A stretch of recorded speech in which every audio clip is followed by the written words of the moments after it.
Ooh, don't these look delicious? Yum, yum.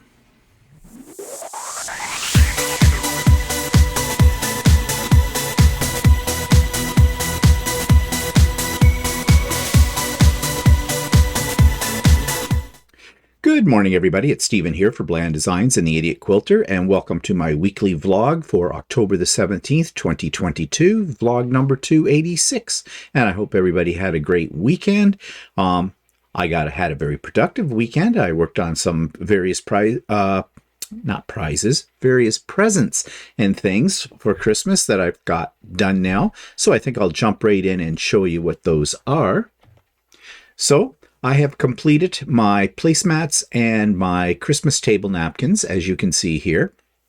I made 4 placemats with 4 napkins, and so I made 2 sets of those. This is a roundabout way of telling you what the math is, isn't it? I have 2 sets of placemats and napkins. Okay, put it that way. And you can see them right here all laid out. I think they look pretty good. And I have my 3D printed reindeer antler napkin rings on them, which I think is kind of cute.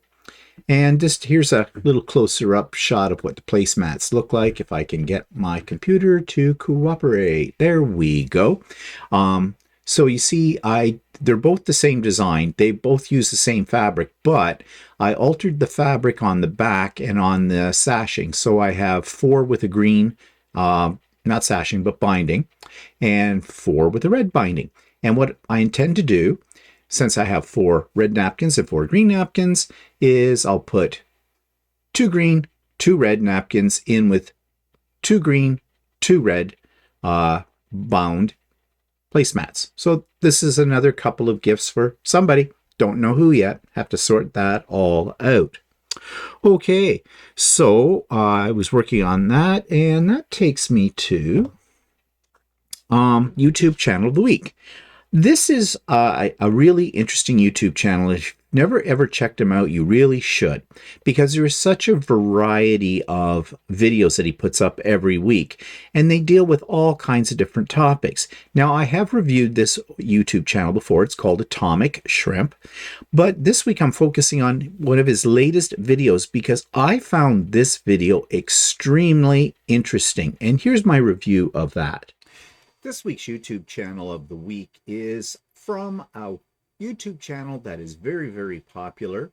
It has over 904,000 subscribers, and I have been following this particular YouTube channel for quite some time. I even did a review of it some time ago.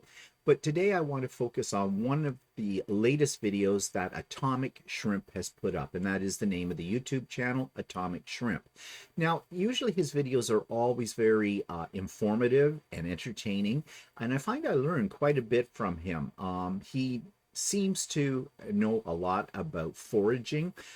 He does a lot of experiments with things like living off of 1 pound or something a week or a day for food. He just has a whole lot of really interesting videos, and this one is one of his best. At least it appealed to me the most out of all of the videos he's done so far. He calls it Random Stuff: Portchester Castle, Chicken of the Woods, Hares of Hampshire, Positivity, and Plant ID. There's a lot going on in this particular video, and it might be the reason why it runs over 54 minutes in length. But what I liked about it is, first of all, he shows you a historical site in his area of England. And then he talks about a really unusual type of fungus called Chicken of the Woods, which I guess is edible, and he does show you how to prepare it for eating it. It's a form of mushroom. And there's just so much in this one video that I found it absolutely fascinating. I found it educational, and it makes me really want to go to his spot of England to see some of the sites that are in this, that he has shown here. So if you want something that's entertaining, educational, and extremely interesting, then I would check out the Atomic Shrimp's latest video called Random Stuff: Portchester Castle, Chicken of the Woods, Hares of Hampshire, Positivity, and Plant ID.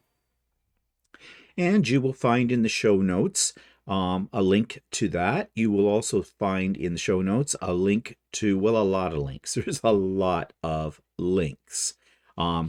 There's one that deals with my on-demand Sew and Craft with Me permanent Zoom link. Had to think about that for a minute. Actually had one of those in the past week, had two of them actually. And yeah, it seems to be working out pretty good. So anytime you don't want to work on something alone, just click on that link. And if I'm here, I'll let you in. And so far, it's working out really well. It makes me feel like I have some friends over to, sew with and chat with and that kind of thing. There's a link for the Idiot Quilter Fall Retreat announcement as well. Most of you that are registered for it, and more about that in a minute, have already seen that link.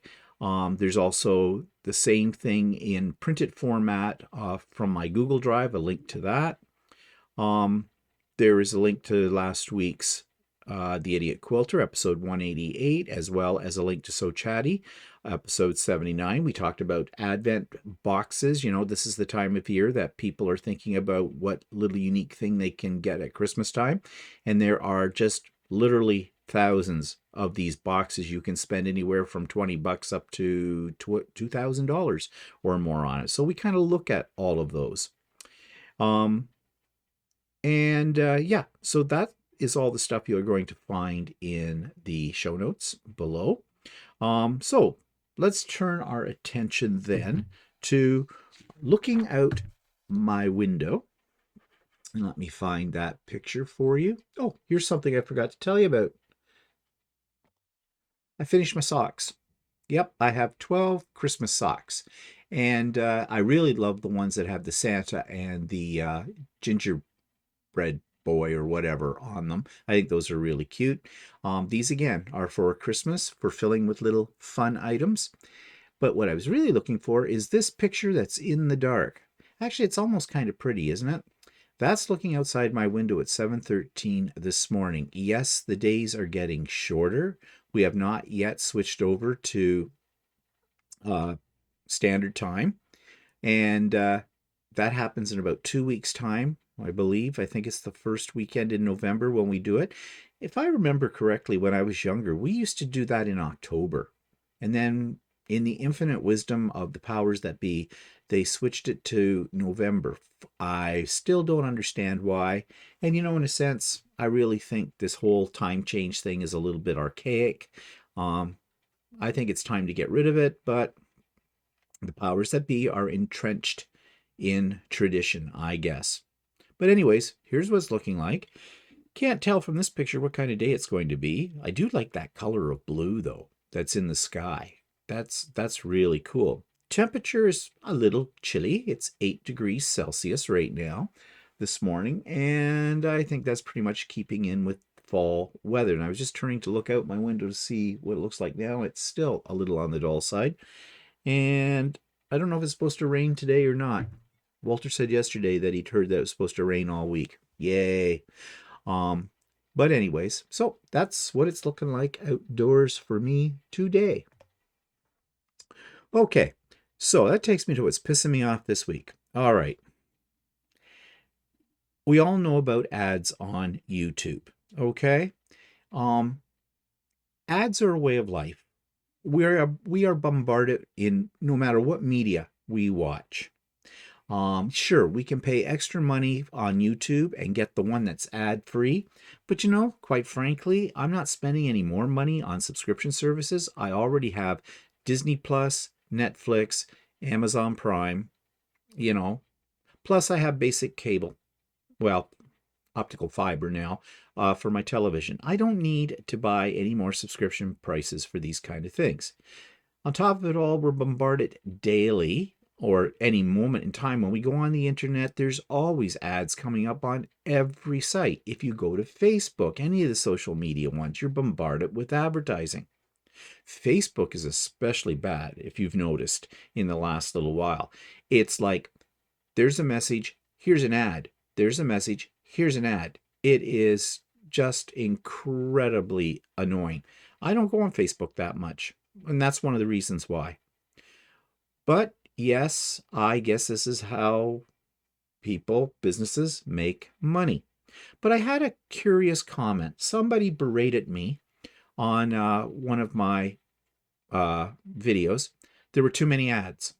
I'm sorry about that. I have no control over that whatsoever.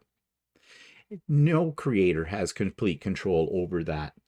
There was one point in time where you could bow out of having ads. If you were not monetized, you could get away without having any ads.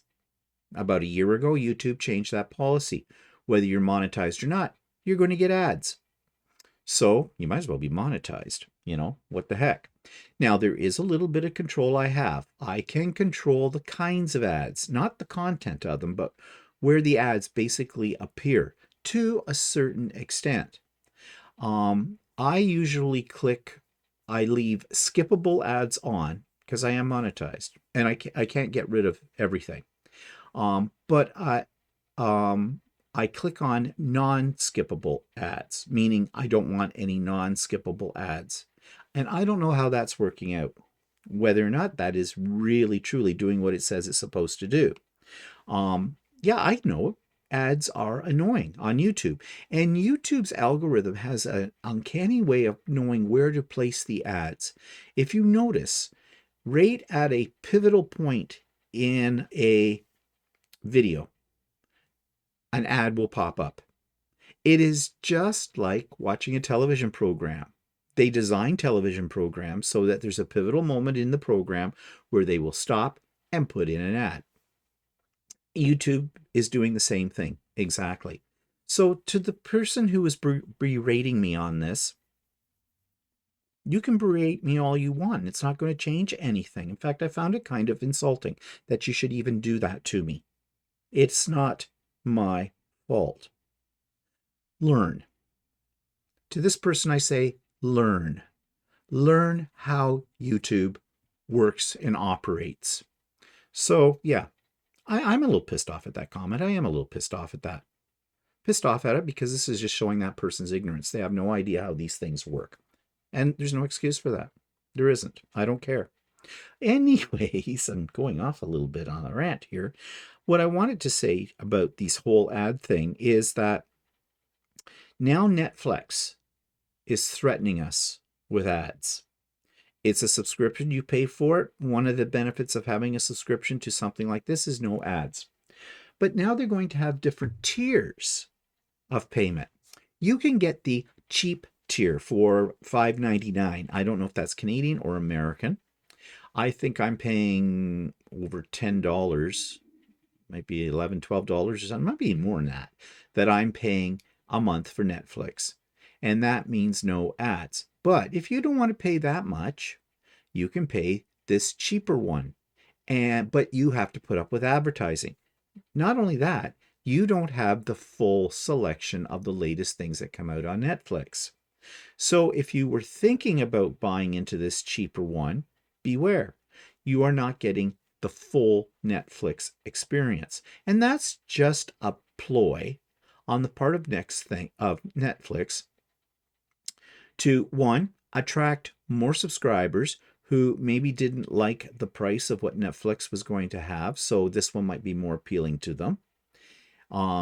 There are reports that Netflix's subscription base is not growing at the rate that they had expected. And the other thing too is they are trying to encourage you, if you are a subscriber, to go to an even higher tier to avoid getting advertisements. We get stuck in the throat with every service there is. And I guess we have to accept that. All of these are money-making businesses. And we as the consumer have to put up or shut up about it. Ads are a way of life. We can't escape them. So to anybody out there that's pissed off about the number of ads on any of these services, yeah, I get it. I am too. But there's not a thing we can do about it. Don't rented lips. Don't be complaining to the YouTube content creator about this. We have no choice. We have no say. we have no control, with the exception of the little bit that I told you about already. So, yeah, maybe you think we're making millions of dollars by being monetized. I have news for you. And if you're curious about how much a certain YouTube creator actually makes monthly or yearly on having their channel monetized, there is a website you can go to. It's called Social Blade, all one word, socialblade.com. Click on there. You can put in a search for a specific YouTube channel, and it'll come up and show you all kinds of statistics about that. It even rates them. I have a B minus. Okay, because I checked it. And basically they show you a range of what the creator for that channel is making on the monetization. You will notice that mine is not very high. The only way you're going to make money on YouTube is to have 1 million subscribers and to put out a viral video every week. And when I say viral, I mean it has millions or hundreds of thousands of views. Some of those people are making some big money, but for them, that is a business. But for most of us that do this, we're little people, little creators. We do this. It's a hobby. We enjoy doing it. We enjoy sharing information, and we're not making anything from it. So, yeah, that's enough about that. Okay, so that takes me to what's new, what I have bought. I think I have a picture here. And guess what I bought? Do I need more AccuQuilt dies? Yes, I do. So, you know I love stars. Stars and gnomes. I love them in things that I create. Excuse me, the frog in my throat. No, it's not Freddy. We're not sure about Freddy. I think he's still outside, but we got to check on the poor little guy. I don't know, but it's a story for another day. So you can see here I bought 3 dies, all different types of stars. One is a, what's the big one? That's a Lemoyne star. Then there is a Ohio star, and then a Hunter star. Now, I haven't taken them out of the packages yet, but what I'm thinking of doing is making a quilt using all 3 of these stars. Now, the one thing that's an advantage to AccuQuilt is there aren't any Y seams when you make these. Traditionally, a Lemoyne star would have Y seams, and I've done them. I don't want to do them. They're tedious. They're a pain in the butt. So that's one reason why I bought these dies. The other reason is that I love stars. I also needed another set of storage boxes as well because I've got my other ones filled up. So these were on sale at Quilter Quilting, and so I picked them up.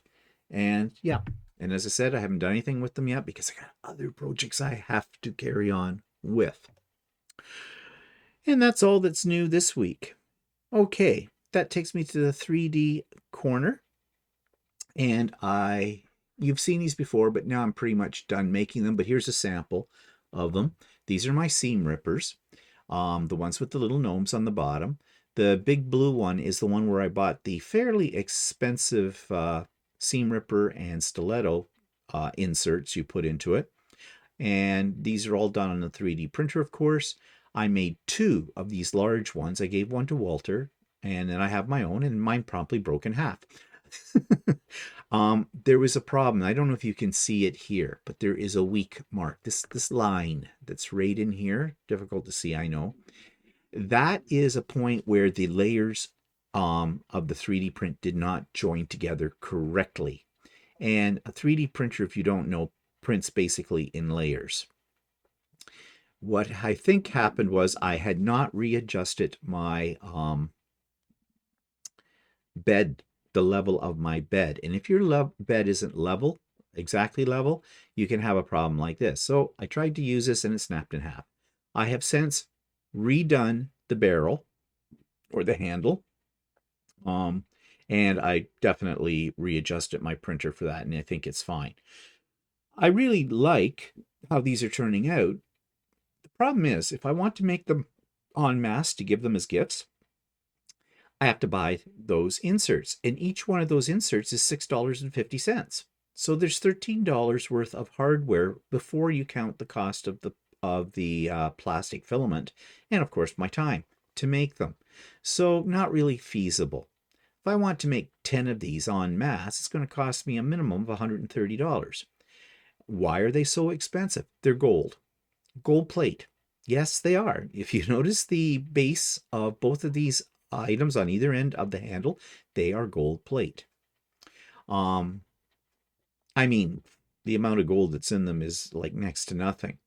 And then you're going to say, well, why didn't you get ones that weren't gold plate? They'd be cheaper. And you're absolutely right. They have silver ones. I don't think there's actual silver in them. It's just chrome. They happen to be conveniently out of all of those. And they weren't that much cheaper. They were only cheaper by maybe about 30 cents. So, for an extra 30 cents, go for gold or whatever. But as I said, the price of those makes it prohibitive for making large quantities. So I'll fall back on my cheap gnome ones, which are cute in themselves. I'm not sure how well they're going to stand up because the insert for those, I bought a package of 40 for like $11 on Amazon. So I don't know, we'll see. But anyways, they're a cute little novelty item. Now, the little gnome guy sitting beside them was an idea. My idea was to take my gnome pincushion, add this little cup to the side of it, print it all out as one piece, and I would put a magnet in the bottom and a magnet on the bottom of the seam ripper, and you could throw your seam ripper, the gnome seam ripper, in there and it would stand up because the magnet was on the bottom. Great idea. Didn't work for a couple of reasons. Magnet wouldn't stick to the bottom because this is plastic and it just didn't want to stick. And it looked god awful. Having a magnet on the bottom of these little gnomes and that kind of thing. So I abandoned that idea. However, this would work very well next to your sewing table. You've got your pins in the pin holder and you could put your clips, some of your clips in the little base. I mean, it's not going to hold a lot, but it'll hold like a dozen or so. So I'm going to make maybe a few more of these. And again, they're in my supply of gifts. So yeah, I'm always making something. You wouldn't believe, and you will see a video down the road. I'll show you all the stuff that I have made as gifts that need a home, kind of a thing. And yes, I know some of you have said to me, oh, please, I'd love one. How can I get one of these? I wish I could send one to you. I really do. Shipping is prohibitive. Now, having said that, and this is not a promise or anything, I'm thinking of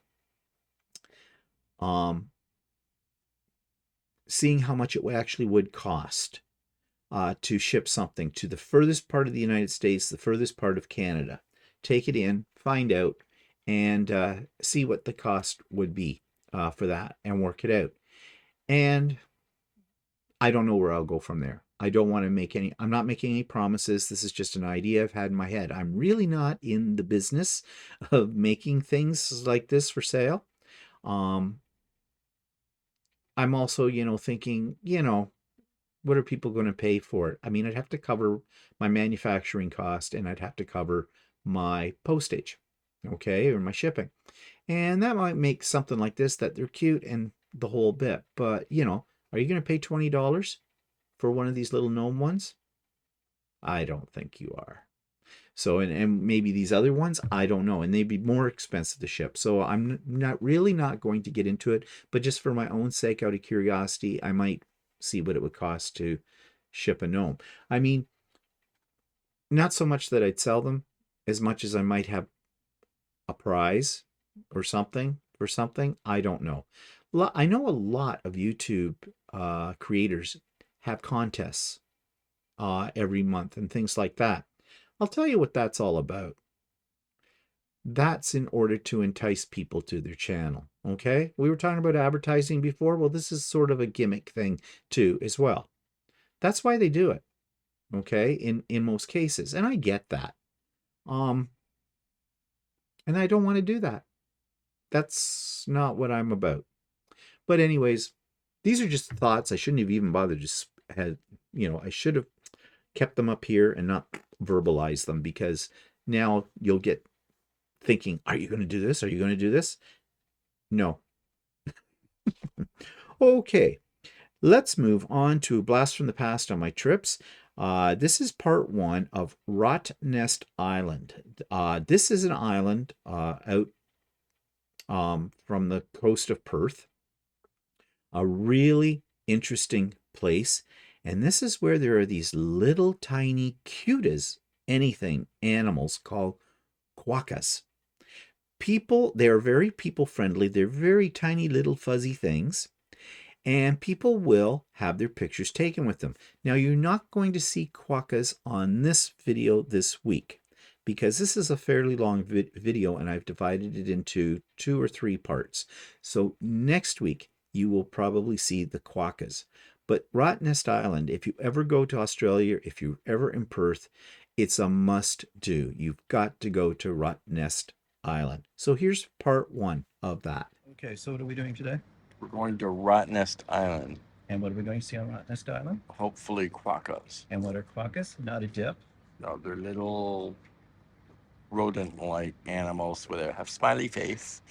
And they're mostly only on this island. There's another island off Perth that there are, and then there's a few in the bushes on Perth. And they are about the size of a cat. Do we get to pet a quokka? They're supposed to be very people-friendly. Okay. And this is the ferry we're going on. And this is the fast ferry, right? So it takes about 90 minutes on the fast ferry. How long does it take on the slow ferry? I don't know. A couple hours. Yeah. Okay. We'll see what we're going to see.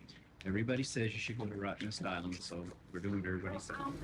I will also be your tour guide. Other crew on board this morning? Up and down where these good captains should be, we have Adam steering our beautiful Big Eagle Express, followed by Brian, our engineer, and then also to the hand we have Riley, who's currently in training, and Chris is helping him out, and then we also have Liam. Now they'll be down at the snack bar for the duration of the journey down the river or out to Rottnest Island. So if you need any hot or cold beverages or any snacks, head down and see the crew behind the snack bar. Or if you're yet to book a bike or a cruise to Rottnest Island, you can always head down there to see. They'll let you know what's available to do today. And they'll be able to sort you out with tickets. We're back higher quickly.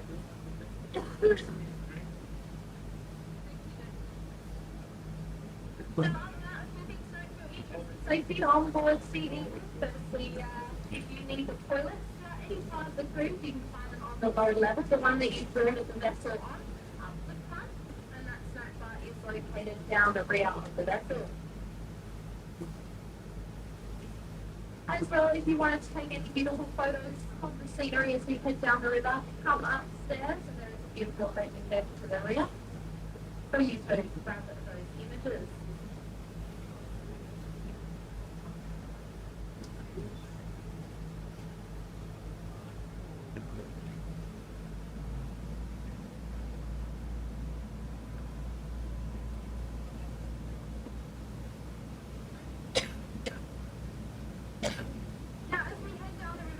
We are restricted by certain speed restrictions, so we'll sit roughly 8 knots down to Patman. But we will be able to speed up, but then we'll be heading out nice and fast to take you over to Rottnest Island, which is about half an hour island crossing. Once we reach Fremantle. Please sit back and relax and enjoy the commentary. So over to the left-hand side of the which is nice.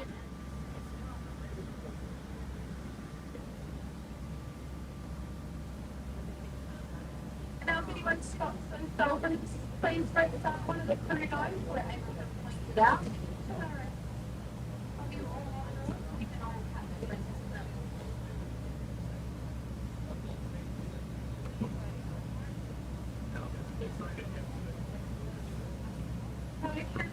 One thing, no one's looking, we're definitely going to be able to spot them.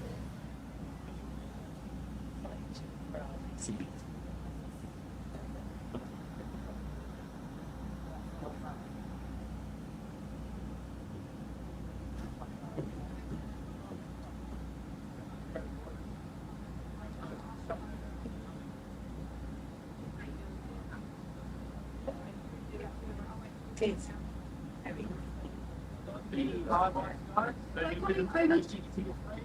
have this three-story with orange coloured roof and dark tinted windows. Now this was formerly Angela Bennett's home. Now Angela Bennett's fortune came courtesy of her father Peter Wright, who discovered iron ore with Lake Nova. 7,500 square metres. Square metre riverside mansion was estimated to be on the market for 85 million, making it the most expensive home during its time to ever reach the markets in Australia. However, not eventually selling for this price. Now the land price was estimated at 68. Before she then handed the keys over, dropping the final asking price down to 70, handing it over to Chris Ellison for a cool 57.5 million. Throwing money and that makes for quite a bargain. Now Chris's wife and his children live in the house above it, the right one with the blue windows and fake roof, as they're currently undergoing extensive renovations to the mansion below. Now at the moment, Riley's walking around the boat. If you have hired any equipment with Rottnest Island or any flights, he's handing helmets out now. You are required to take a helmet if this forestry without a free mentor and shot himself. He was then later acknowledged post-mortem once that fresh water started coming in. For his outstanding engineering achievements, and even by today's standards, pipeline was seen as a pretty incredible engineering feat.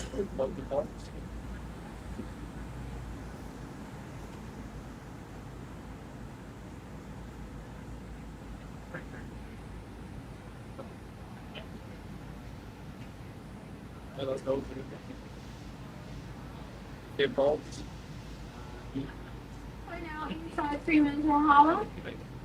Built of 19 land-backed berths. We're quite empty at the moment. It's still the largest shipping and industry vessels. Our main three leads container vessels. We also get livestock and as well car carriers. You can see all the cars are lined up on the port side. We some side of the harbour. Coming over on the left-hand side, on that port side, we have the Fremantle passenger terminal. Now built in the 70s, this is many people's first sites between their migration. On the route to Melbourne and Sydney, Fremantle was known as the gateway to the rest of Australia. Attracting 100,000 people, and it took up the opposite highway there. Now it actually ended in the very common term, 10 pound. Now, migration started off fairly slowly, and it wasn't until the British heavily subsidised the fares that it started to pick up. The government was subsidising animal port in Western Australia, the second busiest in Australia, and very strategically, we're about a 5-day sail from Singapore. So some of these shipments for either can also be then trained over to Melbourne, Sydney, over to the east coast or around the rest of Australia, if not all of the cargoes are going there. Now the port side, a very luxurious boat in at the moment. Doesn't live around Australia, normally travelling to the Rottnest Island or the Caribbean. It is known as EOS, and it is the largest privately owned sailing yacht.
off at 11 a.m. You'll see it burn to 0. Yeah, I'm pretty sure it should be there already, or if not, it's not. Shouldn't be safe and coming into it. Now, as well, those people want to discover Rottnest bus tour, just please check the times on that tour. We have one going off at 11:20 and the other one off at 1:50 in the afternoon. So if you want to head up there this morning to know where to come back to in either back in the morning or in the afternoon. I guess to just work out where we're needing to go. Now, as well, for those riding around Rottnest Island today, please do make sure you collect your water from your general store, or there is a place to fill up water bottles in front of the visitor centre. There's no fresh water found around the island once you head outside the settlement. I don't want you being parched when you get all the way out to West End, having to trek another half way back around the island. So just make sure you stay hydrated and collect all your water before heading out. So that takes me to events in the past week. As I said, I've spent most of the week working on sewing projects, and well, every week is like that. But I thought I'd take a little short video clip showing you the fall colors here in my backyard. As you know, I live back onto a forested area, and of course the trees are turning. Now, we don't have a lot of trees that have, okay, I never know, are they conifers or deciduous? Whichever one drops its leaves, okay? I know someone will tell me in the comments which one it is. I don't remember my grade 6 environmental studies or whatever we called it when I was in grade 6. But anyways, so there are some trees that are turning, but we have a lot of evergreens out in the backyard as well. So they aren't really turning. But things are starting to go to the point where they're going to be dead. And don't you just hate that? We get that big burst of color in the fall and everything's so pretty. And then you wake up one morning and it's like, thump, everything fell off the trees. The sky is gray. And there we are until about, April with that. At least where I live, it's like that. So I would take this. This is one last hurrah from the summer. Trees turning and what's left of our container garden, which everything's been harvested. We haven't cut it back yet. They're still a little bit green and they look good to a point, but you can definitely see that they are wilting. So I'm going to insert that little video clip in here for you right now. So it's the middle of October and I thought I'd take a shot of what it looks like out from our deck. So you can see this is what's left of our container garden. And although they're still kind of green, there's nothing left on them. Some green tomatoes, which even the squirrels aren't eating. The peppers are all done, although the plant looks really nice. But there's nothing left on it. We've harvested the last of everything. There's some herbs out here too. The basil over there looks a bit droopy. There's a little bit of lettuce, but it's probably very bitter. But here's what the trees are looking like right now. Now, they haven't completely turned, although in another week's time they will have. A little better over here, you can see. And, well, a lot of the trees back here are evergreens. But yeah, it's not the most spectacular display of color in the back here because of the types of trees we have. But some of these will get more colorful in another week's time. And this is late in the afternoon. It's around 4:30 in the afternoon as well. This is the back of our house.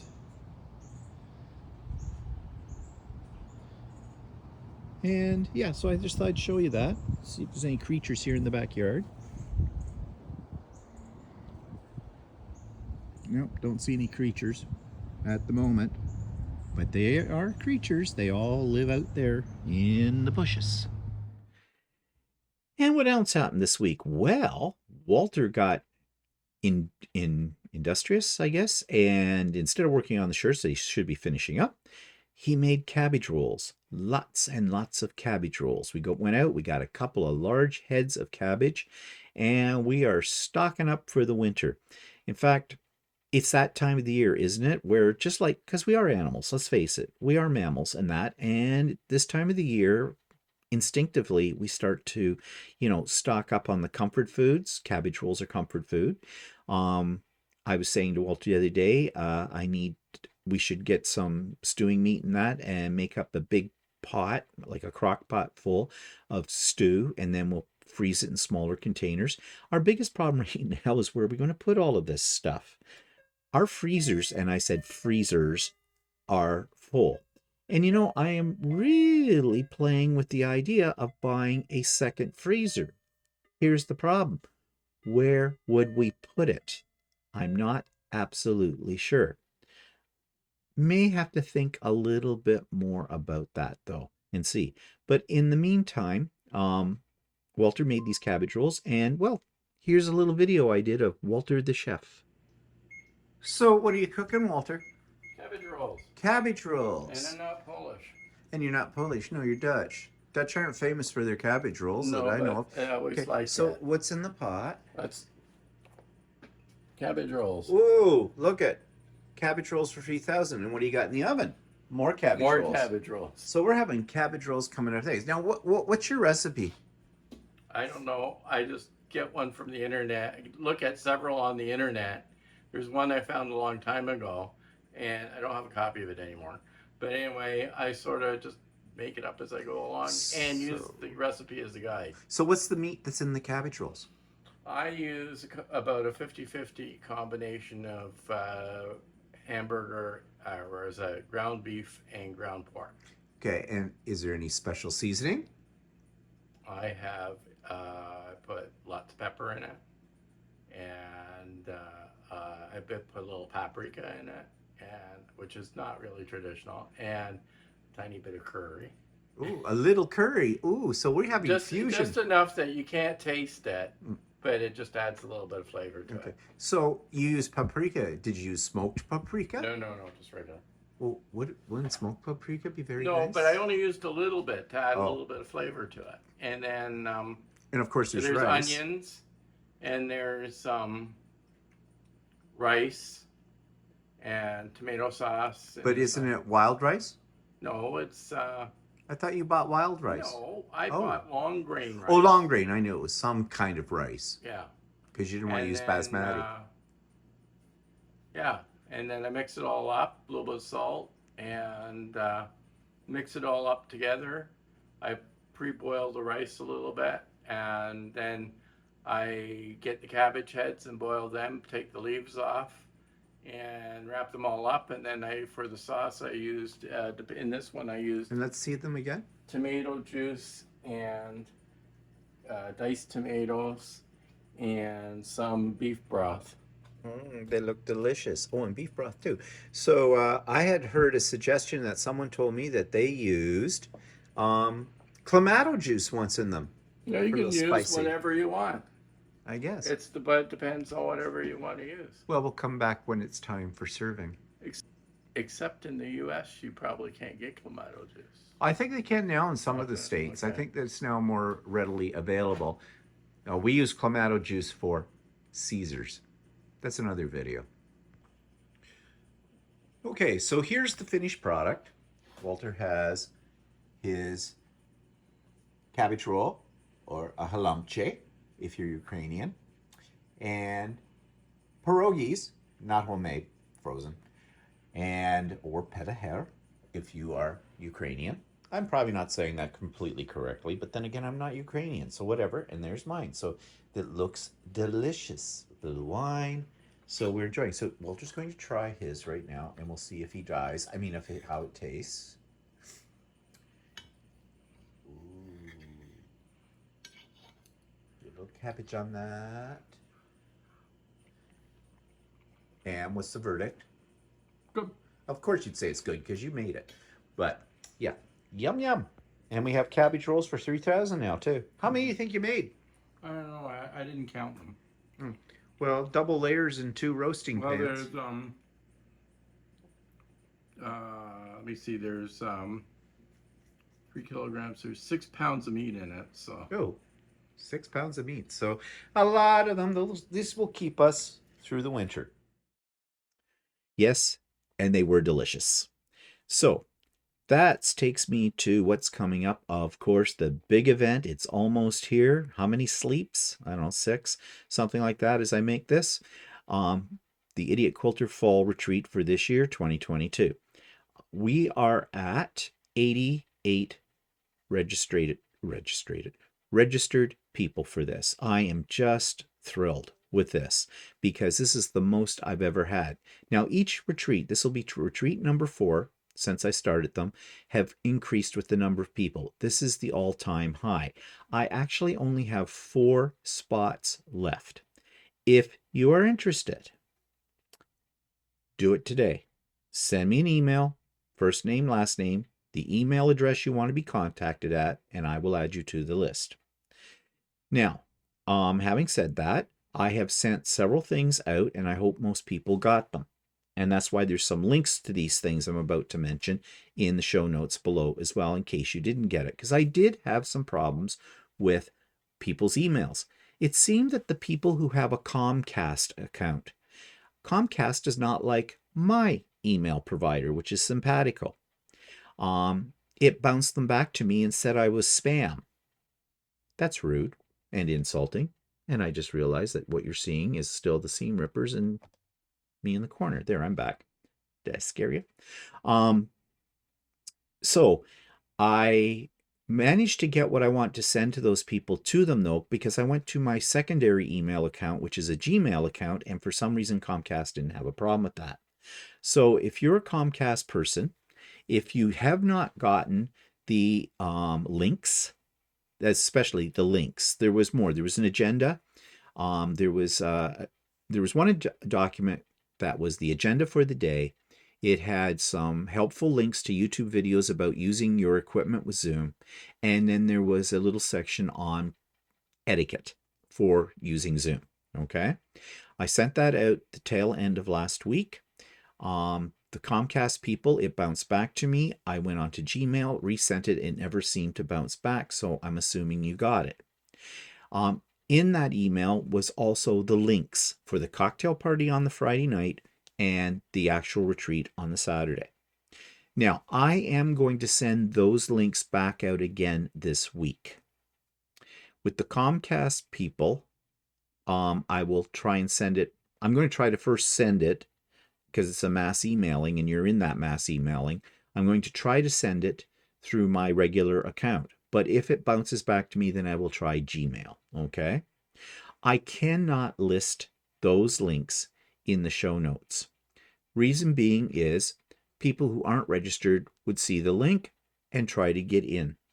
And I don't have the space. And also, it's more or less, I'm not so worried about people who legitimately want to be there but didn't pre-register. I'm more concerned about trolls. Okay. I don't want trolls on that day getting in. So that's why I'm not posting it publicly for people to see. So as I said, if you're still interested, you snooze, you lose. Heard me say that before. Send me an email. Let me know. I'll put you on the list.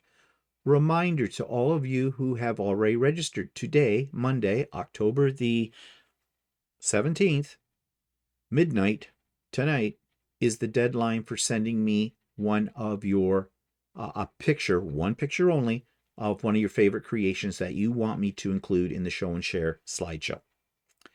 Do not write me any verbiage because it will not get used. All I need to know is your first and last name and have your picture. That's it. Why do I have a deadline at midnight tonight? Because I need time to put the slideshow together. Okay? And I'm the kind of person who never does anything at the last minute. So if you want to get something to me, today is the day. Okay? All right. So what else do I want to tell you about the retreat? Just remember, we're having the cocktail party, the icebreaker cocktail party on the Friday night, starting at 7 p.m. Eastern Standard Time. All times are Eastern Standard Time. And it'll run for about 2 hours. And it's just a fun, casual get-together. Bring your favorite beverage, bring a snack or something. If you've got something you'd like to show us, just one thing would be nice, but you don't have to. And we're going to play a game or two as well. And it's just so people will get comfortable. It'll start to establish the atmosphere that I am hoping the entire retreat the next day will have. And that's an atmosphere of friends getting together, working on whatever, pleasant conversation. Yeah. And I think it's going to be great. So I'm looking forward to this. I hope you are as well. Okay, and if you have any questions too, please feel free to email me anytime. And the email address, as always, is in my show notes. Okay, so that's all I want to talk about today. And I hope you have a great week. I'm looking forward to seeing many of you next Saturday for the retreat and next Friday for the cocktail party. And yeah, have a good one. Bye for now.